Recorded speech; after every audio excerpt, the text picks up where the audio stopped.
Albert Einstein once said that his only desire was to be left alone with his work and his thoughts. A man who changed the world didn't want to change it by force, but quietly from the comfort of his home.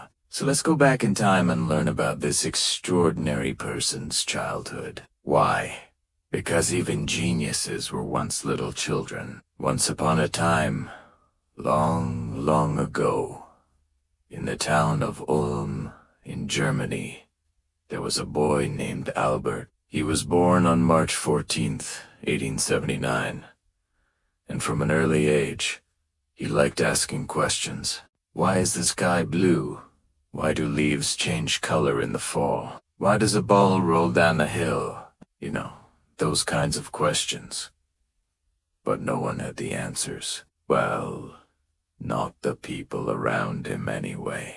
And so young Albert started seeking answers all on his own. When Albert was just 4 years old, he found his father's compass and became fascinated by it. The compass needle always pointed north, no matter how he moved it. This made him think deeply about the world around him and wonder how everything worked. Later, when he was 5 years old, the family moved to Italy. There, while walking along the seashore, he saw a boat floating on the water. He asked his dad, "How can that boat float? It's not made out of any special material." His father replied, "It's like you are, my son. Just because something is made of ordinary things doesn't mean it can't do extraordinary things."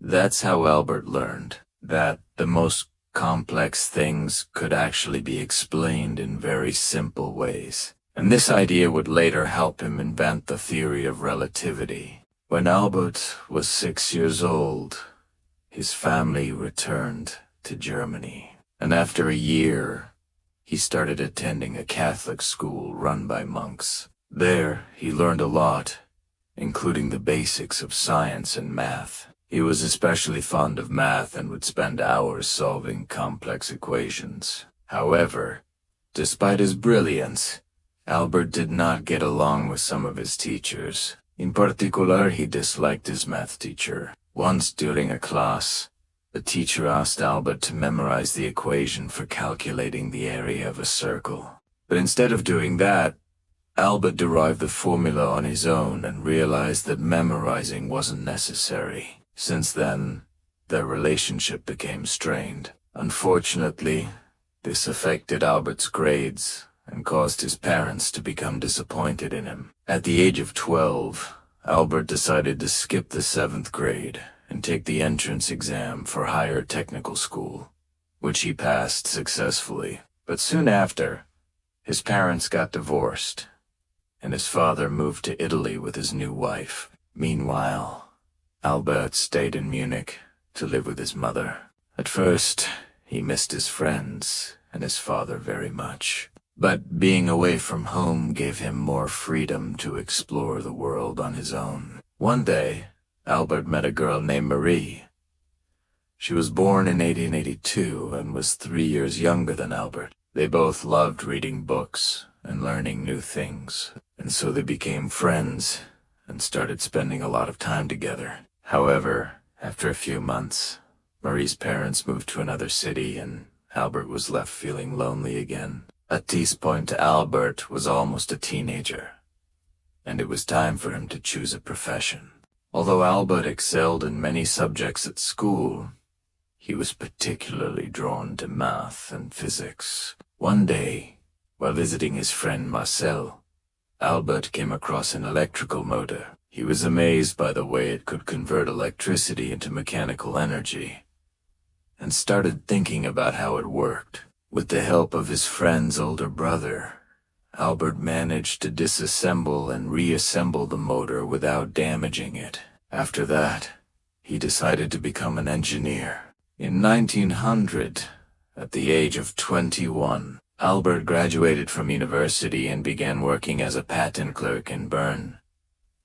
Even though this job was supposed to be prestigious and well paid, Albert was unhappy with it. The work was boring and repetitive, and he felt like his skills were going to waste. Besides, he couldn't afford to buy books or conduct experiments. Luckily, he met two scientists, Alfred Kleiner and Jacques Soldner, who appreciated his intelligence and invited him to join their group.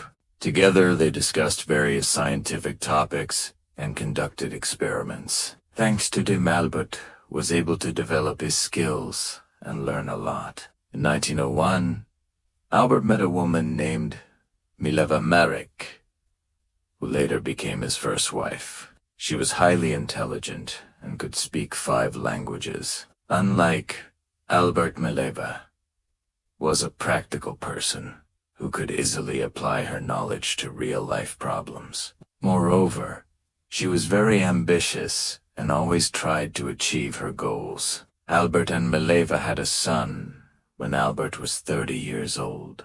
At that time, he had already published several scientific papers and gained recognition in the field of physics. However, he was still struggling to find his place in the world. You see, while Albert was brilliant and could easily grasp complex concepts, he struggled with everyday tasks. He often forgot to pay bills or buy groceries. He was also very absent-minded and would sometimes lose track of what was happening around him. For example, he once attended an important meeting, but forgot to put on his pants.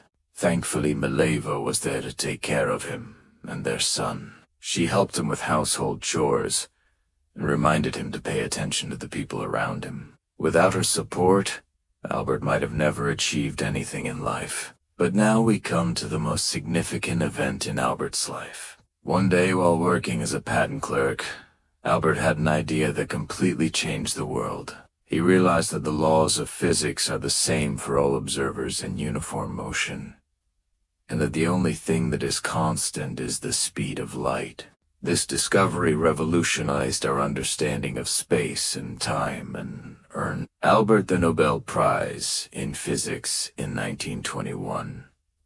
Despite his incredible success, Albert remained the same humble person. He continued to live in the same small apartment and took the bus to work just like everyone else. He was also very friendly and always ready to help others. For example, when one of his friends fell into financial difficulties, Albert sold his beloved violin to help him out. Albert was also very peaceful and did not believe in violence or war. He was a vegetarian and animal rights activist, and donated money to various charities. Over the years, Albert's fame grew and he became a world-renowned scientist. People from all over the world came to him for help or just to shake his hand. Despite all the fuss around him, Albert remained calm and focused on his work. He spent hours in his study, writing equations and conducting experiments. Albert was so dedicated to his work that he often forgot to eat or drink. His wife and friends were worried about him, but Albert was too absorbed in his research to notice their concerns. However, in 1933, everything changed. Adolf Hitler came to power in Germany and began persecuting Jews.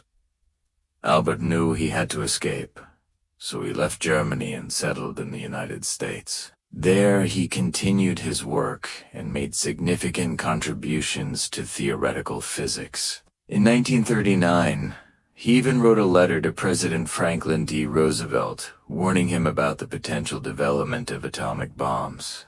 Although Roosevelt initially dismissed Albert's concerns, he eventually agreed to invest in the development of nuclear weapons.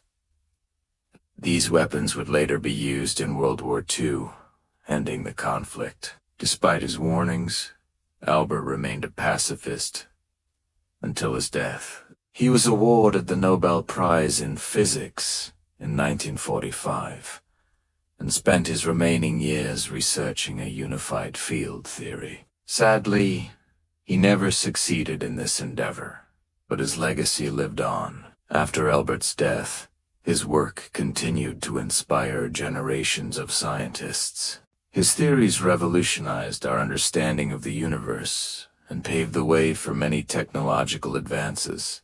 But perhaps his greatest legacy is the reminder that even geniuses were once ordinary children with dreams and aspirations. So before you fall asleep, remember to ask questions. Follow your curiosity and never stop exploring the world around you. Who knows? You might just make the next groundbreaking discovery. And with that, our soothing bedtime story comes to an end. If you enjoyed this calming narration of Albert Einstein's life, please show your support. Your likes and shares help us continue creating more relaxing videos. Also, don't forget to subscribe for more peaceful content. Wishing you sweet dreams and a restful night.